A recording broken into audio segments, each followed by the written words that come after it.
Alors, dans ton film L'homme médiocre, tu nous poses devant une réalité, c'est-à-dire comment peut-on être un homme médiocre? Comment peut-on se trouver dans les circonstances d'accompagner un dictateur? Comment la vie nous met dans des situations dans lesquelles on est obligé d'obéir à un ordre qui est peut-être contre nous et, et comme il a fait cet homme d'accompagner Mussolini et Hitler en leur montrant des objets d'art, des musées. Et ça aussi, c'est une question universelle qu'on peut se poser, qui relève aussi de ton film. Est-ce que tu as pensé à cette image qui t'allait donner avec cet homme comme personnage de ton film? Écoute, quand au début je disais le titre, euh, les gens ils étaient très perplexes parce que médiocre ça a une valeur très négative.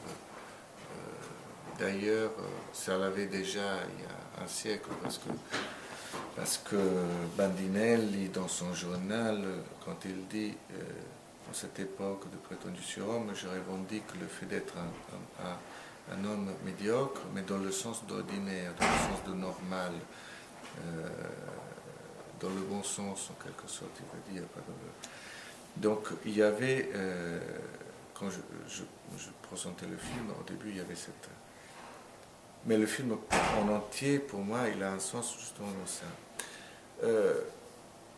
Et je disais tout à l'heure aussi que le film est né pour moi, vraiment le désir de film est né quand j'ai lu cette phrase dans son journal. Parce que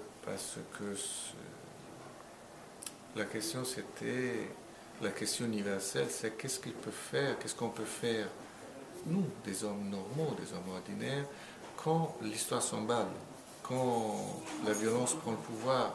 On le voit tous les jours, quand on se trouve confronté à des situations de pouvoir, d'arrogance, de sauprue, etc. Qu'est-ce qu'on on se demande, qu'est-ce que je peux faire?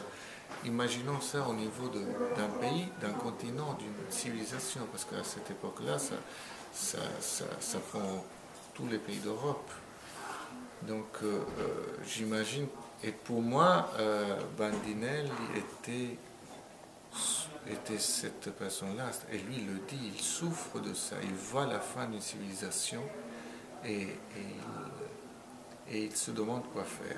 Il se demande quoi faire et à un certain moment il se répond, il dit, je peux faire ce que je sais faire, c'est-à-dire essayer de sauver la culture. Parce que là, va arriver la fin du monde. Lui, qui connaissait très bien l'histoire romaine, il faisait le rapprochement avec la fin de l'Empire romain, où il y a eu des destructions de villes équivalentes à ce qui a pu se passer en la Deuxième Guerre mondiale. Et donc, en prévision de ça, il se disait, qu'est-ce que je peux faire? Je peux faire comme les moines du Moyen-Âge qui copiaient les textes, qui passaient la vie entière pour copier un texte, pour la sauver, pour le sauver, ce texte-là. Donc, il disait, moi, je peux faire ça. Et c'est ce qu'il a fait. C'est-à-dire que même après, quand il est entré à la résistance et devenu responsable culturel du Parti communiste, il a refusé d'être élu, de faire une carrière de politique, parce qu'il pourrait devenir député, sénateur, voire ministre. Il a refusé parce qu'il disait, ça c'est ce que je sais faire, c'est ça ma place dans le monde. Et cette conscience-là est très juste. Et je trouve que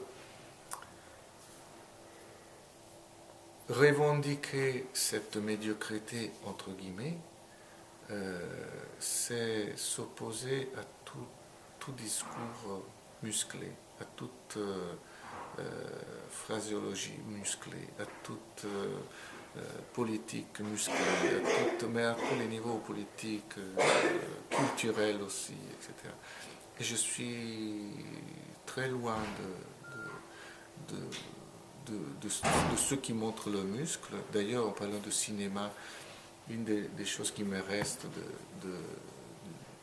des plein de choses que Godard dit, c'est à un certain moment, on lui demande qu'est-ce que vous pensez du cinéma actuel, et il dit, mais Je ne comprends pas si on parle de cinéma ou de gymnastique, parce que quand on lit ce journal, on trouve le cinéma est en forme, le cinéma à la pêche, le cinéma... Et on utilise des termes de gymnastique, de muscles, pour parler de cinéma. Et on devrait être vraiment très loin de tout ça. Donc on peut attendre de ça, voilà, c'est aussi une réflexion sur le cinéma, sur notre place en tant que réalisateur. Donc c'est un message politique derrière ton Ah film. oui, mais de toute manière, on ne peut pas... Esthétique et éthique sont synonymes.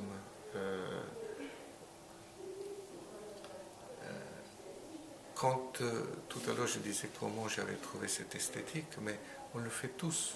C'est-à-dire quand on commence à faire un film ou à écrire, on commence déjà par évacuer ce qu'on n'aime pas. Donc déjà on commence à faire des choix esthétiques, mais qui correspondent à des choix éthiques. Et puis petit à petit on affirme notre choix esthétique et éthique en même temps. Donc éthique sans doute, politique je ne sais pas. Justement, je n'ai pas voulu lier le film, c'était très facile à l'époque où je l'ai tourné, c'était très facile de le lier à la situation politique italienne. Parce qu'il y avait des correspondances vraiment flagrantes. Mais je n'ai pas voulu, parce que pour moi, j'aime pas les films, le cinéma militant, soit dit avec tout l'amour que j'éprouve pour ceux qui en font, mais éthique sans doute, mais pas politique, dans le sens de vouloir lancer un message.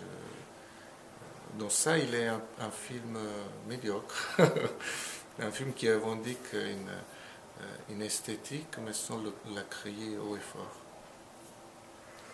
Et c'est ça son charme, c'est qu'on le voit et on le découvre. Merci.